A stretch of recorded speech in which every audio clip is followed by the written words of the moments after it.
racismos latinoamericanos desde una perspectiva global.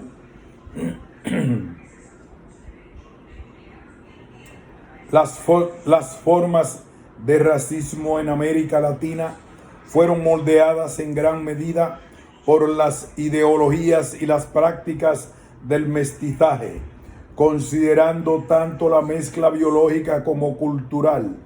La imagen de la democracia racial mostró, por ejemplo, en Brasil, sus severos límites a la hora de acabar con el racismo. Sin embargo, la imagen de la mezcla siguió operando como un velo sobre la persistencia de este fenómeno.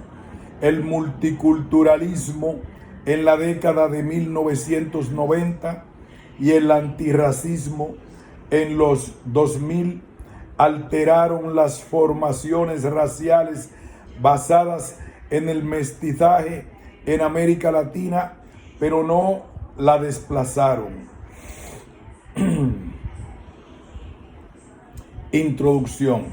El mestizaje, en portugués mestiçagem, es un rasgo persistente de las formaciones raciales latinoamericanas, traducible como mezcla.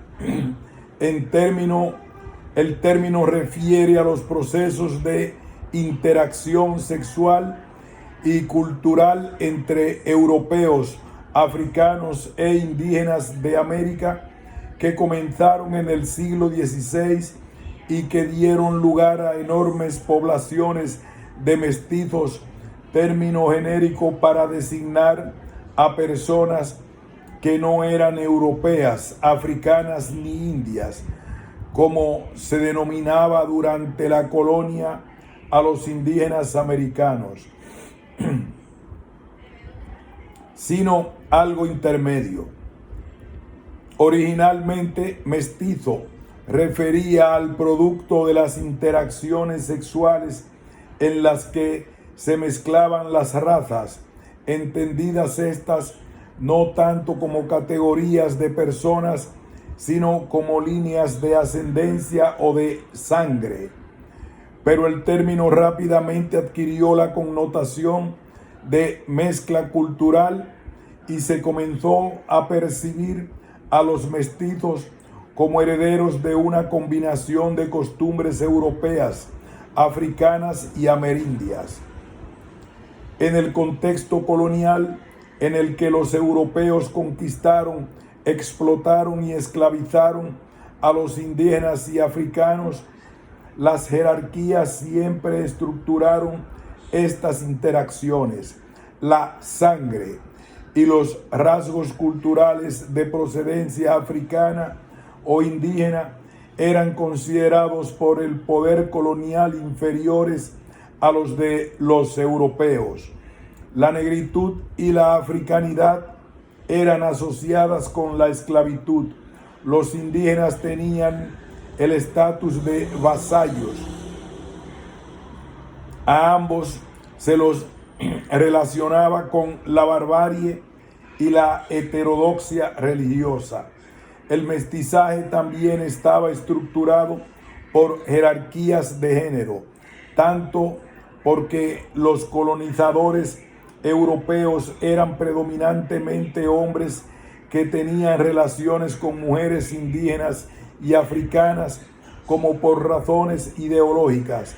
Los discursos nacionalistas del siglo XIX y también del XX ponían el acento en la dominación masculina, en la conformación de las poblaciones que acabaron formando los estados-nación. En un contexto global, si bien el colonialismo dio lugar al mestizaje sexual y cultural en todos lados, solo en América Latina este proceso llegó a caracterizar a toda una región en términos raciales. Y a partir de mediados del siglo XIX llegó a ser ampliamente, aunque no de manera uniforme, adoptado como imagen de autoidentificación nacional por las élites para diferenciar a los países de la región de otras áreas del mundo, especialmente del mundo atlántico. Es en relación con el mestizaje como aún hoy tenemos que entender el racismo y la lucha contra él. Procesos de mezcla. Aunque las cifras son poco precisas, se estima que durante el período colonial probablemente llegaron a la actual América Latina menos de 2 millones de europeos, de los cuales 30% eran mujeres, alrededor de 6.5 millones de africanos esclavizados, en su gran mayoría hombres, fueron trasladados a la región por la fuerza. Una vez allí, muchos de estos europeos y africanos se mezclaron entre sí o con los pueblos indígenas.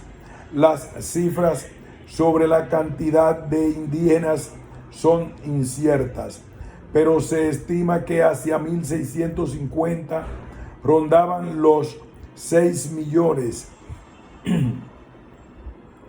después de ser diezmados por las enfermedades y los malos tratos.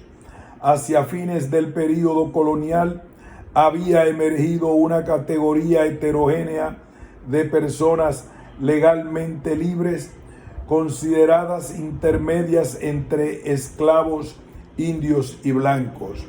Estas personas, muchas de las cuales eran mestizas de diverso tipo, conformaban un cuarto en México y Perú, un tercio en Brasil y la mitad en Colombia, del total de la población.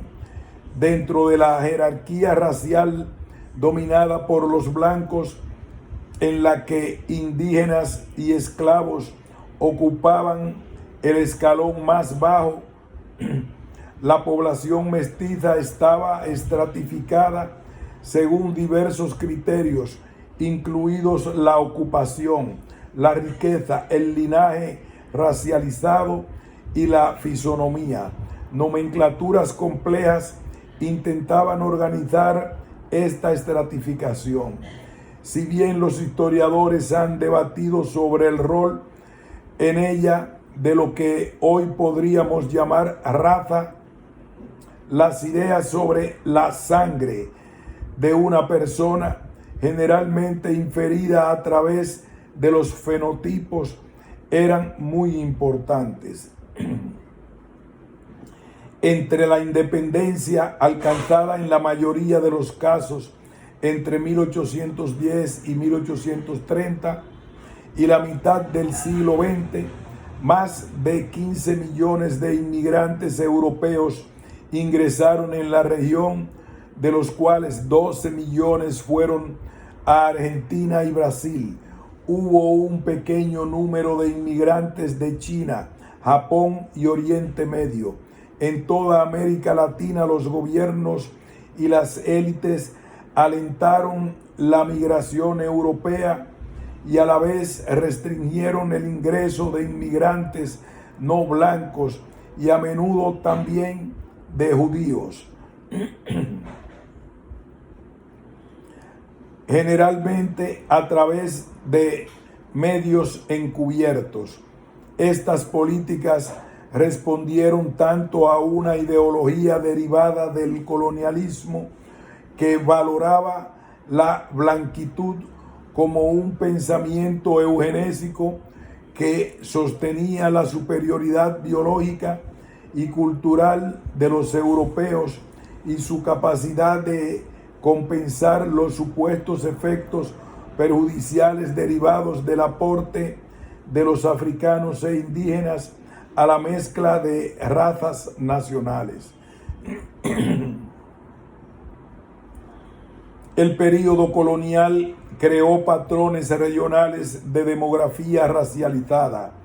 con áreas donde la población indígena mantuvo una importante presencia y aportó mano de obra en los Andes y gran parte de Mesoamérica, y otras donde la población indígena disminuyó y fue reemplazada por mano de obra africana y mestiza. Brasil, zonas bajas de Colombia, Venezuela y gran parte del Cono Sur. El período de la independencia remodeló parcialmente la demografía racial regional, ampliando las poblaciones blancas de Argentina y Brasil hasta crear, en el primer caso, una imagen dominante de blanquitud y en el segundo, la de una sociedad que, a pesar de su mezcla, estaba sostenida en una división entre personas de color, negras y morenas y blancas. Ideologías de la mezcla. Las sociedades coloniales y republicanas de América Latina eran muy racistas. Es posible sostener que la América Latina colonial dio lugar al crisol de ideas sobre la raza que llegarían a dominar el mundo atlántico. En la España del siglo XV se creó el concepto de limpieza de sangre para controlar el orden social y privar a aquellos sospechados de ser de raza judía o mora. Desde este punto de vista de la sangre o del linaje, de desarrollar ciertas ocupaciones, sometiéndolos en algunos casos a procesos inquisitoriales por su heterodoxia religiosa. En las Américas, estas ideas involucraban a los antepasados africanos e indígenas y fueron usadas para controlar el emergente estrato social mestizo, tanto formalmente negando el acceso de personas de esa ascendencia a determinadas ocupaciones y regulando los matrimonios entre ellos, como informalmente indiscriminándolos en círculos sociales y en especial en los familiares.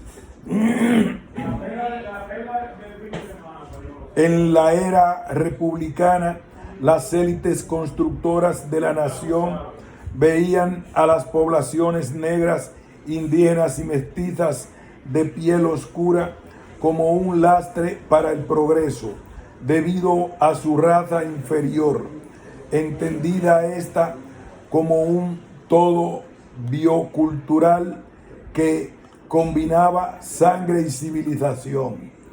A pesar de ello, desde mediados hasta fines del siglo XIX, las élites comenzaron a hacer afirmaciones sobre el vínculo inherente entre mestizaje y democracia. En 1861, el escritor y político colombiano José María Samper escribió sobre esa obra maravillosa de la mezcla de razas que, según creía, debía producir una sociedad democrática, una raza de republicanos, representante al mismo tiempo de la Europa, del África en Colombia, y que le da su carácter particular al Nuevo Mundo. En 1920, al preguntar a los asistentes a una conferencia cuál era el resultado de esa diversidad de razas, el médico colombiano Jorge Bajarano respondió que esta significaría el advenimiento de una democracia, ya que estaba probado que la promiscuidad de las razas en las que predomina el elemento inferior socialmente considerado da lugar al reinado de las democracias. En México, en especial después de la Revolución de 1910, el vínculo entre mestizaje, democracia y armonía fue elevado a la ideología nacional con el escritor y político José Vasconcelos como máximo exponente. Vasconcelos celebró la llegada de una raza cósmica, universal, de la que el mestizo latinoamericano era un precursor y representante de la igualdad de todos los hombres por derecho natural y de la igualdad social y cívica de los blancos, negros e indios. En 1933, en un intento por contrarrestar las denuncias de China sobre leyes mexicanas consideradas hostiles hacia ese país, el ministro de Relaciones Exteriores de México declaró que el gobierno no tenía ningún prejuicio racial o de clase, ya que la gran familia mexicana proviene del cruce de distintas razas. En Brasil, la idea de la democracia racial fue explícitamente desarrollada durante la dictadura populista de Getúlio Vargas en las décadas de 1930 y 1940, y después se inspiró en la imagen de Brasil como una mezcla armoniosa de la herencia europea, africana e indígena, propuesta por primera vez por el escritor Gilberto Freire a comienzos de la década de 1930. Freire creía que el mestizaje y la interpenetración de las culturas, principalmente de las culturas europea, amerindia y africana, tendieron a apaciguar los antagonismos entre las clases y las razas desarrollados bajo una economía del tipo aristocrática. Esto significaba que tal vez en parte alguna se esté produciendo de manera amplia el encuentro, la intercomunicación y hasta la fusión armoniosa de tradiciones culturales diversas e incluso antagónicas como en Brasil.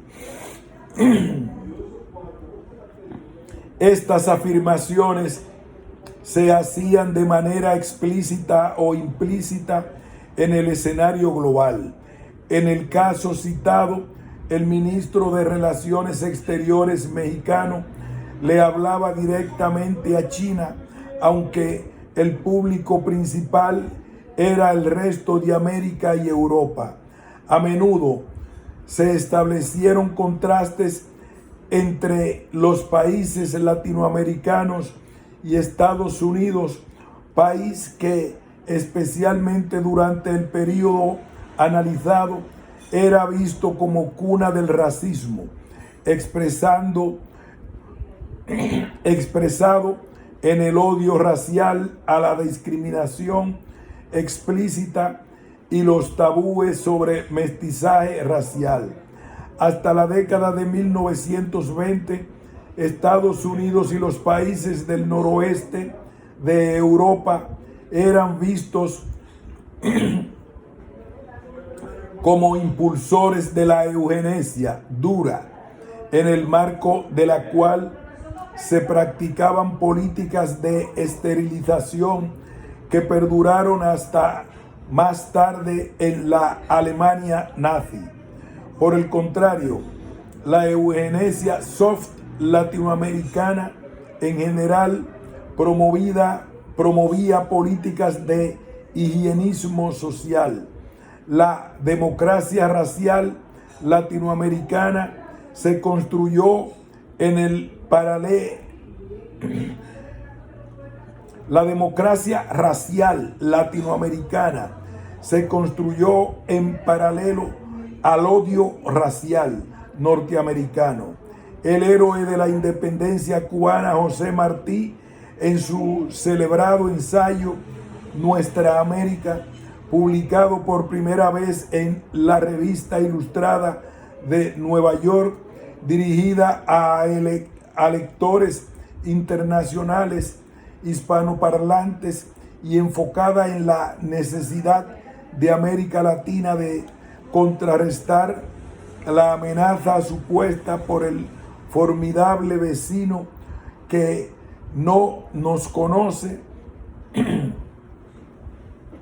dijo que en América Latina no hay odio de razas porque no hay razas.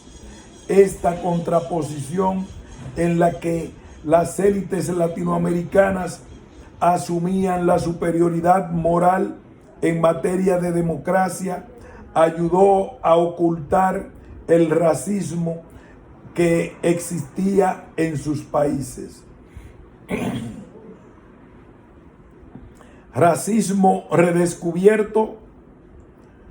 La reputación de Brasil como democracia racial era tan grande que tras la Segunda Guerra Mundial atrajo la atención de la Organización de las Naciones Unidas para la Educación, la Ciencia y la Cultura, UNESCO, que conformó en 1949 un comité para discutir sobre el concepto de raza. El comité fue establecido por el Departamento de Ciencias Sociales de esta institución, encabezado por el brasileño Arthur Ramos, quien sumó, entre otros, al sociólogo brasileño Luis de Aguiar Costa Pinto y al antropólogo físico mexicano Juan Comas, entre otros asistentes a la primera reunión del comité. Estaban el sociólogo negro estadounidense Franklin Fraser y el antropólogo francés Claude Lévi-Strauss, quienes habían trabajado en Brasil. Aunque varios participantes del comité intuían que no todo era color de rosa en el jardín racial de Brasil, el país fue elegido porque parecía tener lecciones que enseñar al resto del mundo sobre la convivencia racial. Posteriormente, la UNESCO coordinó una serie de estudios sobre las relaciones raciales en zonas urbanas y rurales del país. El foco estuvo puesto en la negritud y en las relaciones entre negros, morenos y blancos. Y de allí salieron textos como Relaciones raciales entre negros y blancos en San Pablo y la integración de los negros en una sociedad de clases. En Brasil, el Brasil indígena fue incluido solo ocasionalmente y las cuestiones sobre el racismo estuvieron casi por completo confinadas al contexto de negros y blancos. Tras la investigación, la UNESCO concluyó que la democracia racial era un mito y que sí había racismo. Si bien el estudio aportó múltiples ejemplos de estereotipos racistas y numerosa evidencia empírica acerca de negros que reconocieron el impacto de los estereotipos en su autoestima y oportunidades de vida, el racismo como conjunto de estructuras que configuran la desigualdad y redistribuyen los privilegios quedó menos documentado. Florestan Fernández, se acercó a la descripción de un sistema de acomodación en el que la mayoría de los negros y morenos fueron ubicados en el estrato social más bajo por la esclavitud y el colonialismo, y después de la abolición de la esclavitud quedaron atrapados allí por los estereotipos raciales, la discriminación y las relaciones paternalistas tradicionales con las que quedaron personas mayormente blancas ubicadas en el estrato superior. El racismo fue disimulado y ofuscado por una limitada movilidad ascendente de carácter individual, permitida por el paternalismo vigente. Muchos negros y morenos negaron la existencia del racismo, mientras que los blancos también lo hicieron o se mostraron indiferentes a la cuestión de las diferencias raciales. Sin embargo, Fernández también creía con optimismo que un giro en Brasil que lo alejara del paternalismo en dirección a un orden social competitivo, es decir, al capitalismo de libre mercado, traería una mayor igualdad racial a medida que los negros se integraran en una sociedad de clases. Esta afirmación se basaba en una característica clave de la formación racial brasileña y de otros países latinoamericanos que también encubre el rol del racismo: el hecho de que la clase y raza suelen coincidir. A partir de esto se puede justificar la evidente desigualdad racial diciendo que es una cuestión de clase y no de discriminación racial, y que los negros e indígenas son pobres por el legado de la esclavitud u otras opresiones y desventajas del pasado, no por el racismo contemporáneo. En Brasil y en algunos otros países, la existencia de un significado número de blancos pobres o mestizos de piel clara también se usa para reforzar el argumento: es de clase, no la raza. Fernández se alineó con estos argumentos con la idea de que la dinámica de clases se librara de las restricciones impuestas por el paternalismo y se desarrollara libremente en el mercado capitalista. Los negros tendrían cada vez mayor movilidad ascendente hacia las clases medias y altas y dejarían atrás los legados de la esclavitud y el abandono. Pero después de la UNESCO, a partir de la década de 1970, las investigaciones en Brasil comenzaron a mostrar las dimensiones estructurales del racismo a través de la información arrojada por censos y encuestas que generalmente incluían categorías de color autoasignadas, siendo las principales negro, moreno y blanco.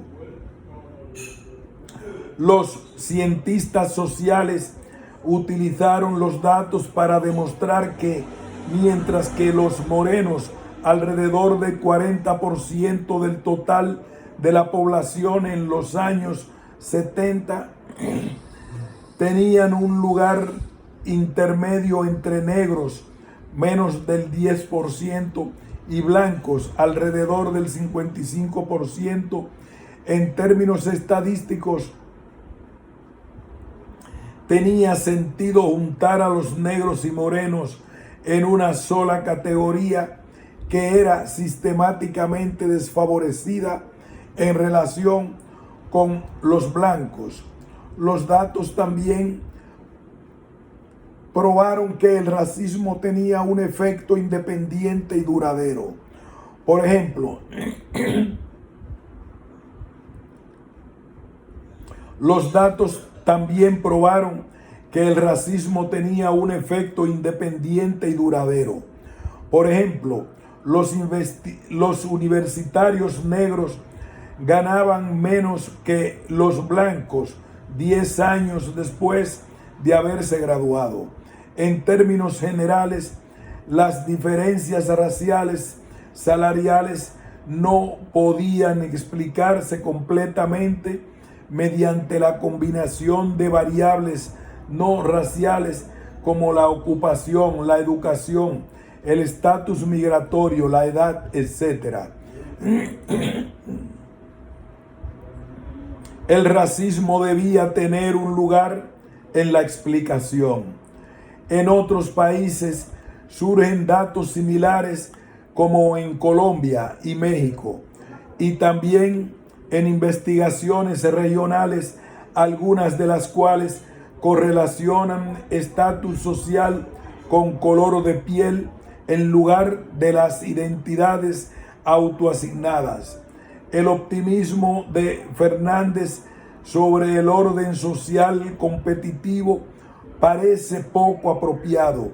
No solo es difícil, quizás imposible, deshacerse de la desventaja estructural legada por la esclavitud y el abandono histórico, sino que además esta es inseparable del racismo contemporáneo que naturaliza el vínculo entre la diferencia racializada y la desventaja estructural.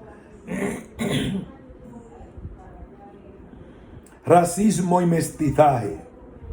Fernández no asoció los patrones que identificó en el sistema de acomodación brasileño con el rol que el mestizaje jugaba en la sociedad. Para él, los negros y morenos ocupaban el mismo lugar. Otro investigador de la UNESCO, Marvin Harris, propuso en las décadas de 1960 y 70 que el mestizaje extendido había creado en Brasil una sociedad en la que las identidades raciales eran imprecisas y donde predominaba la ambigüedad. Para él, eso significaba que a la cuestión de la discriminación racial no era esencial. Harris exageró, aunque puso el foco en algo que Fernández pasó por alto: el rol del mestizaje en la formación racial. En Brasil y en América Latina más en general, el mestizaje modeló la formación racial de manera importante. El racismo opera a través de él, pero de un modo que dificulta reconocerlo como tal.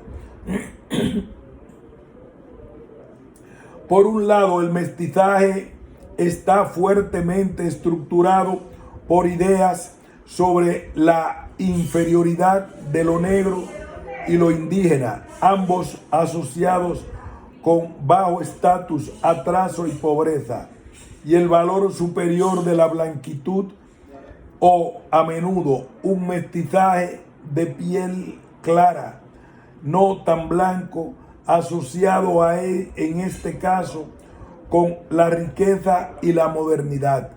Estas jerarquías racializadas impregnan el orden social y estructuran los comportamientos y relaciones entre las personas. Se correlacionan con la desigualdad en las ocupaciones, la educación, los ingresos, la seguridad, la salud y la expectativa de vida, como lo demuestran los estudios de Brasil y otras partes que documentan el lugar de los negros, indígenas y personas de piel oscura. Estas jerarquías son la base de los estereotipos raciales y de los actos de estigmatización asociados a ellos.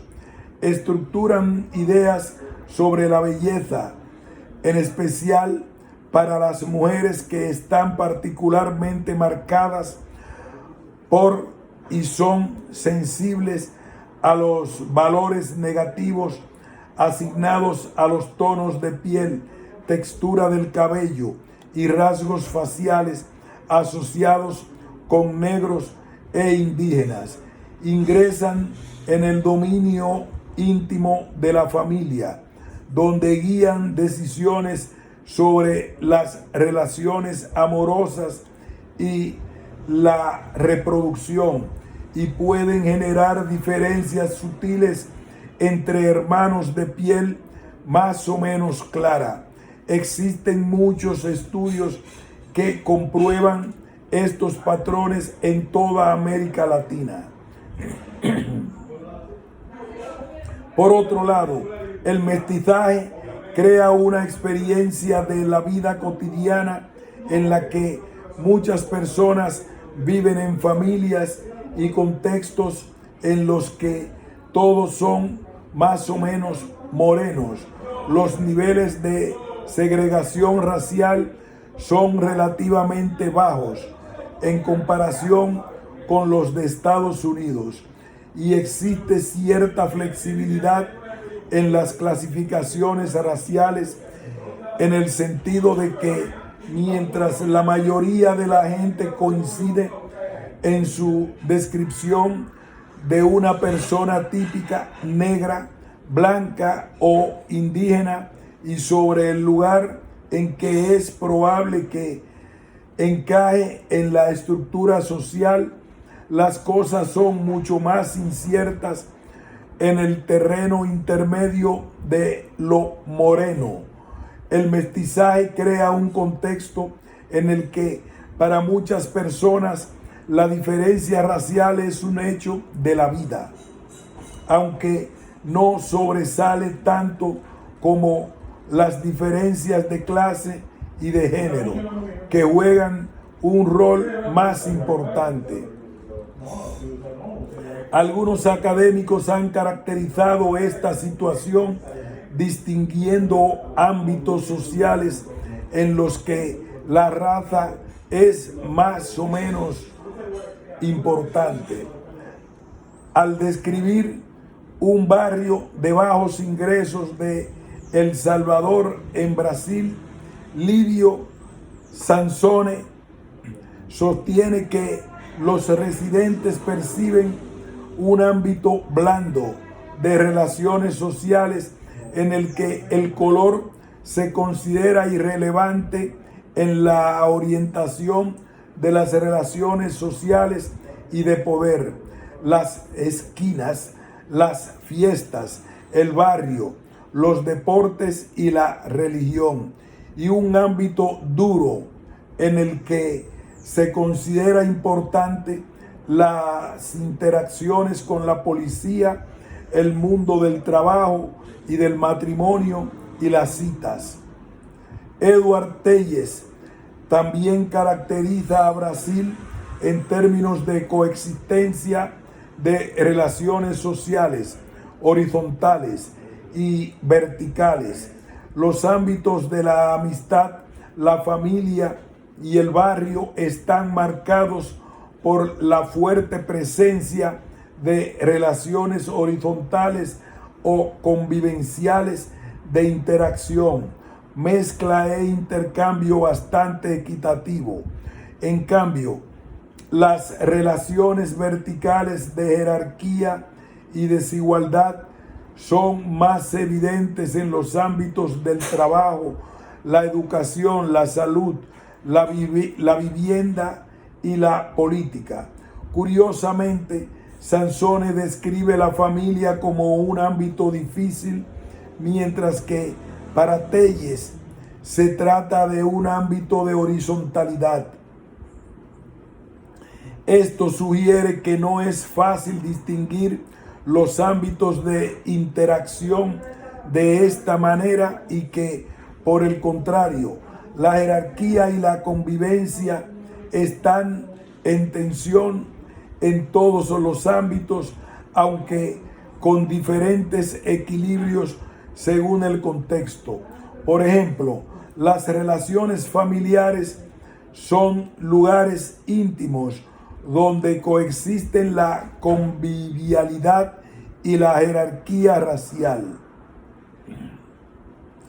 Ambos aspectos son inmanentes en el mestizaje y entre sí.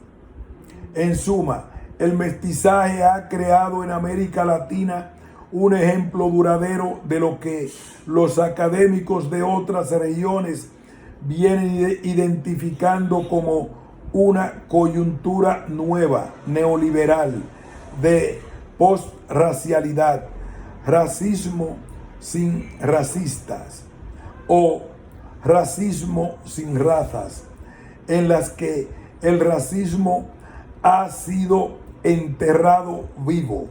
En América Latina, la gente vive desde hace mucho situaciones en las que el racismo, la jerarquía racial y la desigualdad existen codo a codo con la negación y más a menudo la minimización de estas jerarquías y su deslegitimación como asuntos que no merecen atención continua,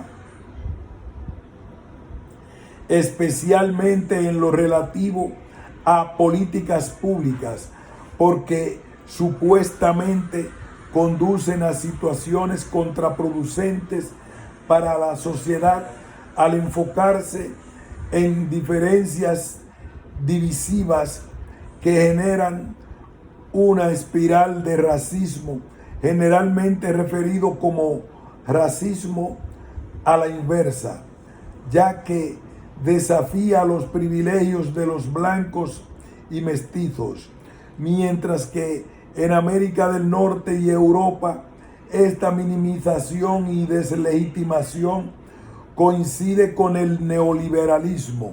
América Latina nos muestra que está profundamente enraizada en el liberalismo en términos más amplios, el cual presenta una tensión constitutiva entre igualdad y jerarquía.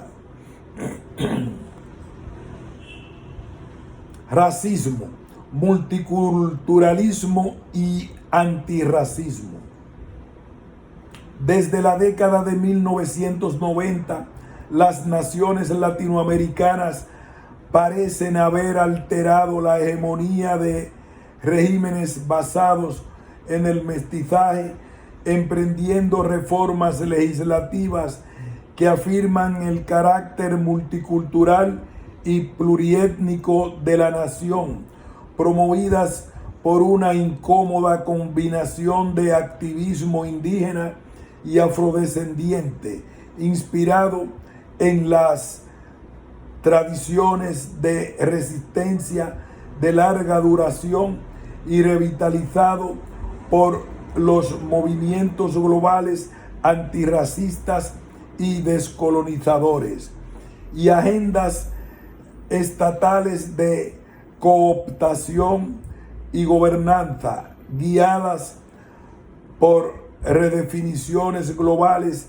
de la democracia que incluyen el respeto por las diferencias.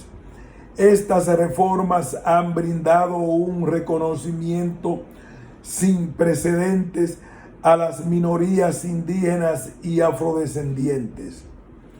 Han garantizado a las minorías derechos relacionados con la tierra, la educación, la consulta previa sobre proyectos de desarrollo y la autonomía política y jurídica. La distribución de estos derechos ha sido desigual en los distintos países y los derechos de los indígenas tienen un reconocimiento más amplio que los derechos de los afrodescendientes. Este reconocimiento cultural abre debates sobre el estatus simbólico y socioeconómico de las minorías culturales y, por tanto, podría pensarse que aborda cuestiones como el racismo y la desigualdad racial. Sin embargo, la discusión a menudo se ha enfocado más en la necesidad de reconocer la diferencia cultural y la diversidad, y ha reflejado tensiones ya presentes en los debates globales sobre el multiculturalismo, criticado como una política de cooptación de arriba hacia abajo que divide a los grupos subordinados y desvía la atención de las desigualdades estructurales racializadas que los afectan a todos. En algunos casos latinoamericanos, comunidades vecinas similares se han movilizado como negras o indígenas para reclamar derechos sobre la tierra, dependiendo de factores contingentes.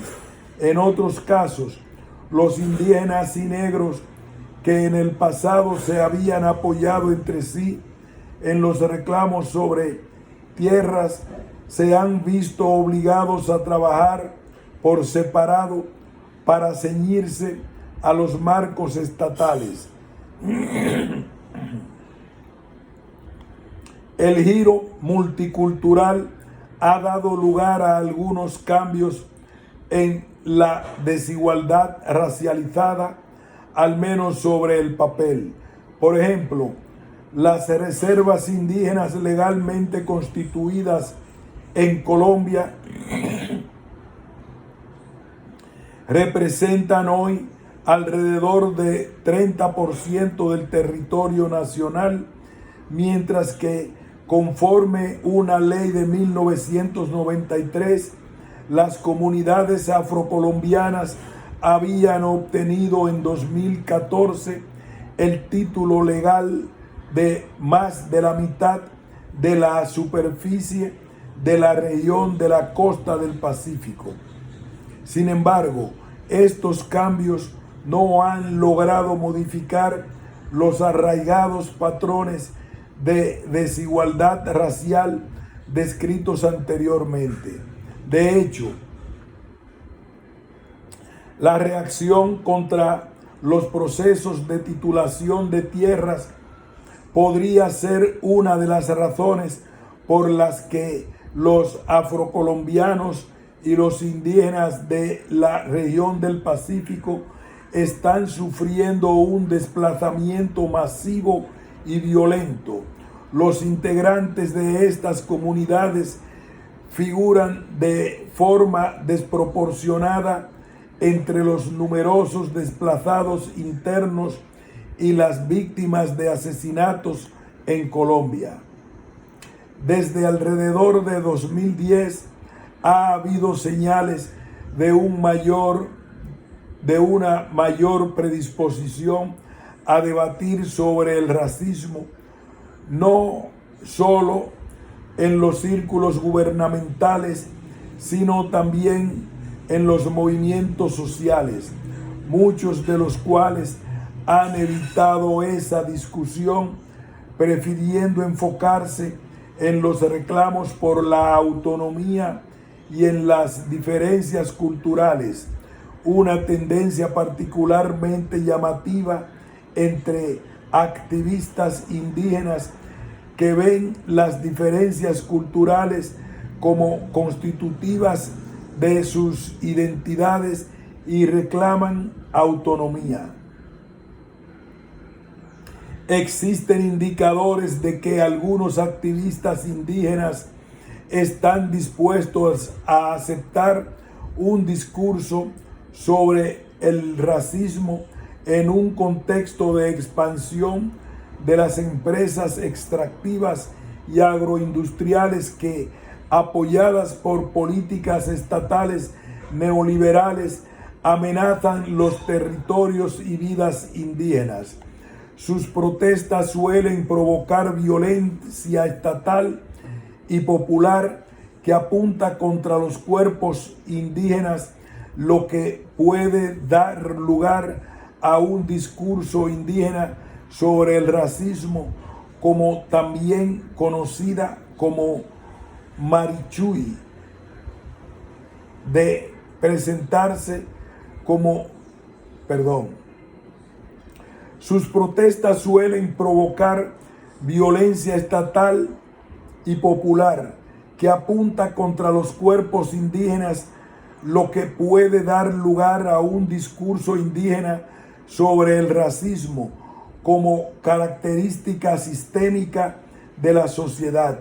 Por ejemplo, el reciente intento de la líder indígena María de Jesús Patricio, también conocida como Marichuy, de presentarse como candidata para la presidencia de México, provocó el torbellino de ataques en las redes sociales de tinte racista tan antiindígena que es difícil de ignorar. Aún así, la incipiente emergencia del racismo como tema de debate público se ha centrado en el racismo antinegro, en parte porque ha sido liderado por Brasil, donde este ha sido un tema central para la población negra mayormente urbana, la cual no es muy diferente culturalmente.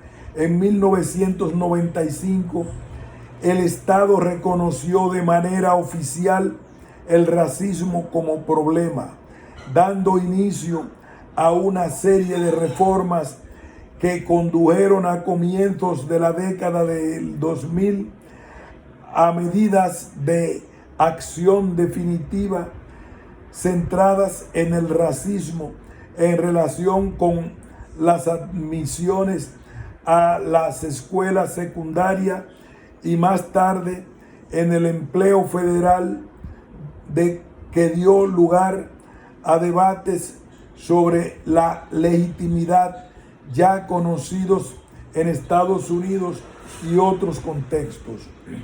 En Colombia, el Estado apoyó la campaña nacional contra el racismo 2009 y luego la campaña Ponga la cara al racismo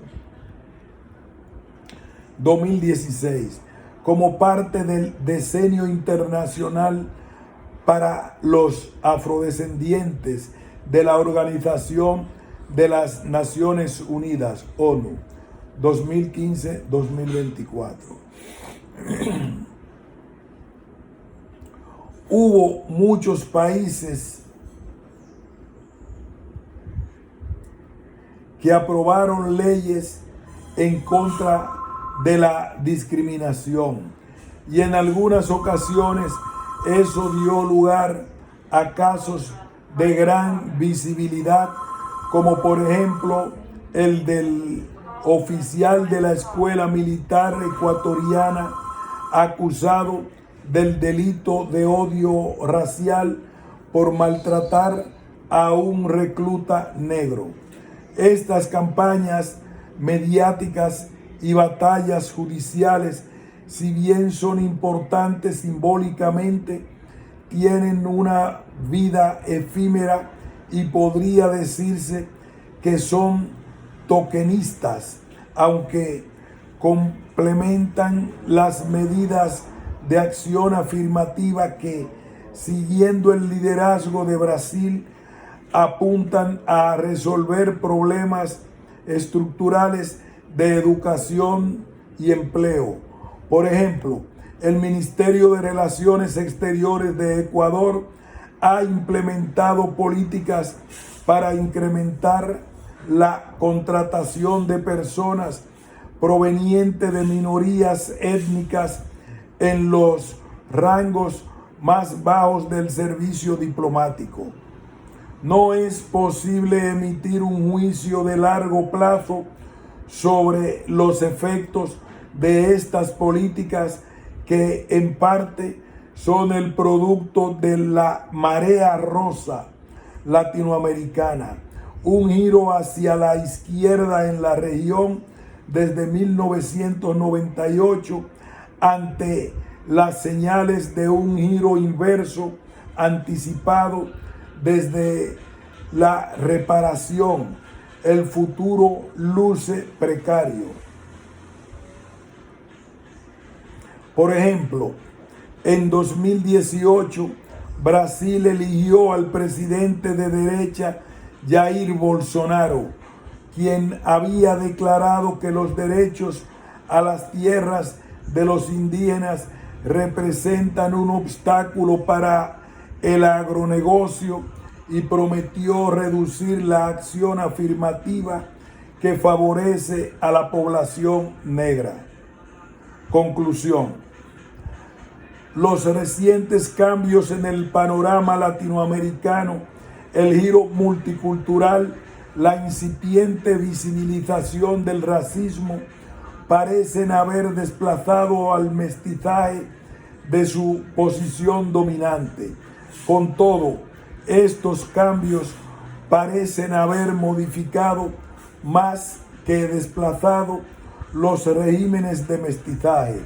Si bien el mestizaje aparenta ser un proyecto de homogeneización, siempre tuvo un lugar subordinado para la negritud y la indianidad, cuya existencia junto con la blanquitud es necesaria para que el mestizaje exista como concepto central. Por eso, su adaptación al multiculturalismo no significó un gran paso operante, aunque recubierto por las jerarquías de clase y las identificaciones raciales borrosas y una relativa cordialidad. Por ese motivo, las recientes convocatorias antirracistas pueden ajustarse a esta dinámica solo hasta cierto punto. Una desestabilización fundamental de los regímenes de mestizaje requiere un reconocimiento mucho más radical de los efectos duraderos y estructurales del racismo.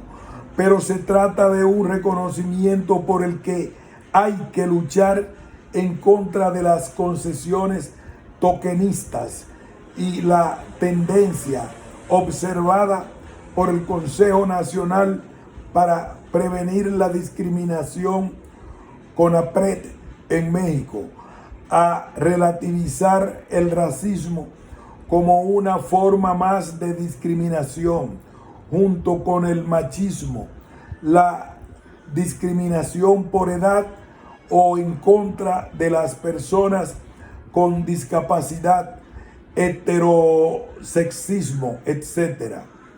Si bien resulta esencial entender la dimensión interseccional del racismo, particularmente notable en la dependencia del mestizaje, de las construcciones sexistas, de la mezcla, también es necesario comprender los mecanismos particulares con los que opera, controlados por historias coloniales de conquistas y esclavitud.